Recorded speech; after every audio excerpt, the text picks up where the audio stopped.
I'm Tamara Henry. And I'm Joe McDonald. Welcome to Metro Motion. Find out what your Metro is doing to keep LA County moving on Metro Motion. Welcome back. Tamara, you recently sat down with Metro Chair Pam O'Connor. Yes, and she explained her transportation priorities for the coming year. Take a look. Before when I'm in driving mode. Exactly. Thank you so much for joining us, Metro Board Chair and Santa Monica City Council Member Pam O'Connor.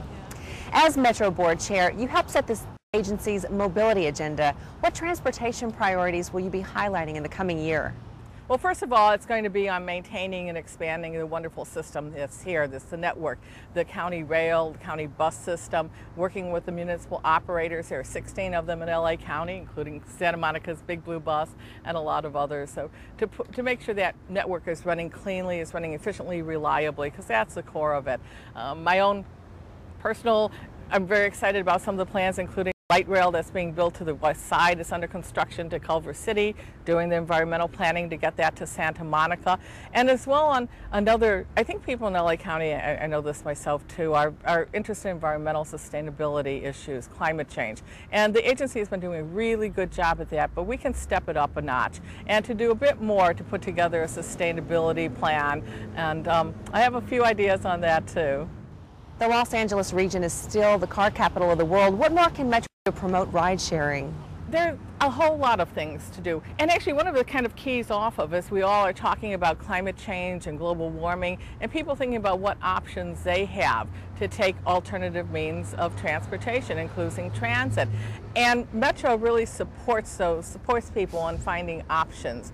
One idea too, van pooling. We're encouraging van pooling, techniques where people can, Metro will help support them, find the information to get that team together, van pool, getting the information out there about the various transit options, and finding out what kind of, there's something called the ecological footprint, which is what you take, what carbon emissions you are in effect generating as a person.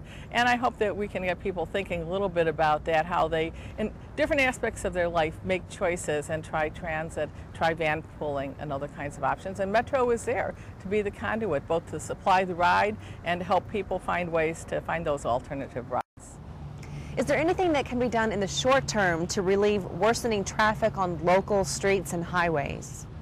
You know, that's always going to be a challenge because no matter what we do, even if we build more roads, the cars and the vehicles come to that. So what we can do though is we can manage the roads better. And that's what the 80-some cities in Los Angeles County, working with them to find ways to optimize the streets, as well as coming up with new ideas that might work over multiple cities. Certainly one idea being floated is to have a couplet system from downtown Los Angeles to the west side, and the various cities that goes through have to look at that, see if it'll work there. But again, looking at new ideas, out of the box kind of thinking like that, seeing if it'll work, but also doing those little tweaks along the way to make traffic flow better, as well as I think we need to start looking at dedicated bus lanes. Fighting global warming is one of your passions. What is Metro doing to help the environment, and is there more the agency could do? Metro actually has a great record of doing things. We have, if you look at the buses, you'll see that they're CNG, compressed natural gas, clean fuel buses. And as a leader in terms of facilities, building those according to LEED standards, which are environmental standards, leadership in energy and environment. And we have a lot there and a lot of new initiatives, but there is more we can do. I'm hoping that as we move forward, we'll join the California Climate Change Action Registry, so that we start evaluating and measuring our greenhouse gas emissions, that we also join up with international organizations such as the International Public Transport Association and sign on to their Sustainable Development Charter. And I'd hope we would do a report to the public, to the folks and users on an annual basis about what we're doing on sustainability, how we're reaching those goals, and what we can do to improve. Again, letting people think a little bit more about their own ecological footprint. On the Metro Board, you represent cities on the West Side and South Bay. What are the key issues facing those communities today?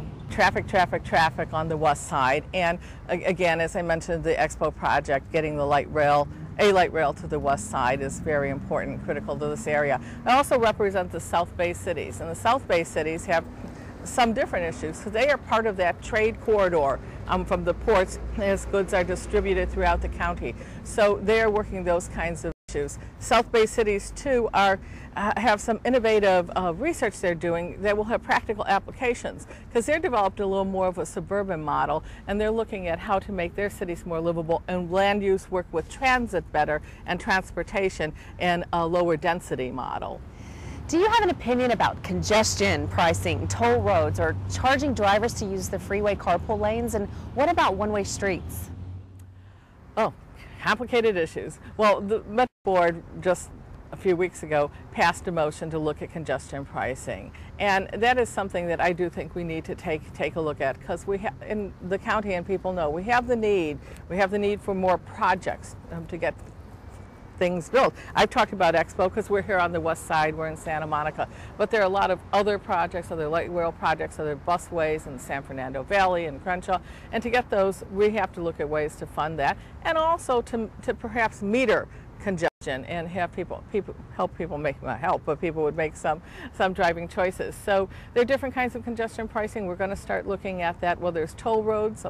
Some places, individual cities such as London, have the cordon off an area and do congestion pricing. That would be city by city might decide on that, but those are things that I think going into the near and longer term future as a region we are going to be looking at. Is there anything else that you'd like to add? In closing, I just wanted to point out that this year Metro received American Public Transportation's Outstanding Achievement Award, America's Best Transit Operator, and that's something that we're very proud of. It's taken a lot of work, and it also has set a bar that we want to keep moving that bar forward and keep working hard and keep up that standard, and go Metro. Nice to know she's getting the job done. Yes, and I especially like the fact that she's focusing on solutions to global warming too. For more information, you can go to www.metro.net. Riding Metro helps to make the Southland a little greener. Also raising awareness of the dangers of global warming and pollution is the band Canon. They visited the old ticket room at the Union Station before their September 8th concert there to sign posters for fans. And naturally, the band members ride Metro, and the concert was free to Metro patrons. So let's listen to a little Canon as we leave you. I'm Joe McDonald. And I'm Tamara Henry. Thanks for joining us on Metro Motion. Who will save us all? Who will save us all? Who will save us all? Remember